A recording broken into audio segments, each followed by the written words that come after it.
Bonjour, nous allons voir ensemble la politique de gouvernance.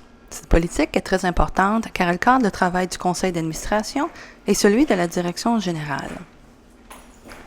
Cette fiche présente la vision, mission et les valeurs du centre de santé qui ont été établies par le conseil lors de la dernière planification stratégique. Avec la nouvelle planification de 2016-2019, il risque d'y avoir des changements. Cette politique vient aussi définir le modèle de gouvernance que le centre a adopté. Les organisations bien établies se dotent habituellement d'une structure de gouvernance selon laquelle le conseil d'administration exerce une surveillance sur les questions liées à la gestion des ressources humaines et intervient que dans les activités liées à l'embauche, à la supervision et à l'évaluation de la direction générale.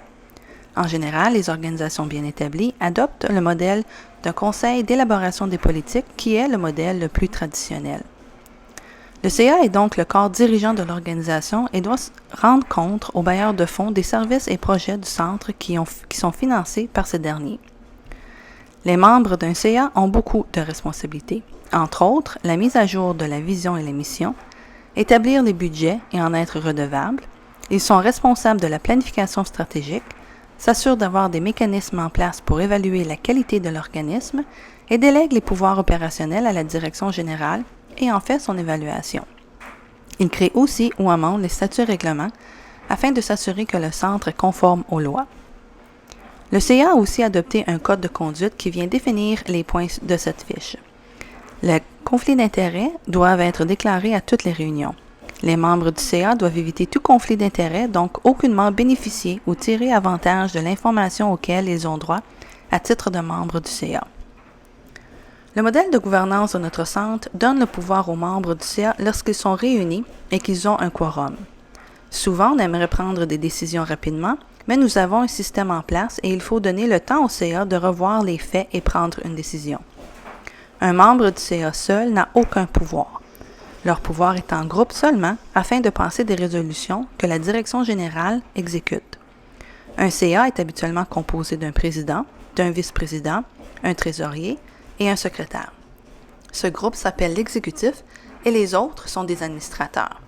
Au centre, nous avons 5 membres de la région de Welland et 5 de la région de Hamilton. Un CA travaille par comité. Nous avons un comité de gouvernance, de mise en candidature, un comité de planification, un comité de l'amélioration de la qualité et souvent, ils peuvent créer des comités ad hoc afin de prendre des décisions sur certaines problématiques. Un comité peut seulement faire des recommandations au CA et c'est le CA au complet qui prend les décisions finales. La durée d'un mandat est de 3 ans qui est renouvelable, mais un membre doit se retirer pour un minimum d'1 an après avoir servi 6 années consécutives sur le CA. Il est aussi important de noter que tous les membres du CA sont des bénévoles, donc ne sont pas rémunérés.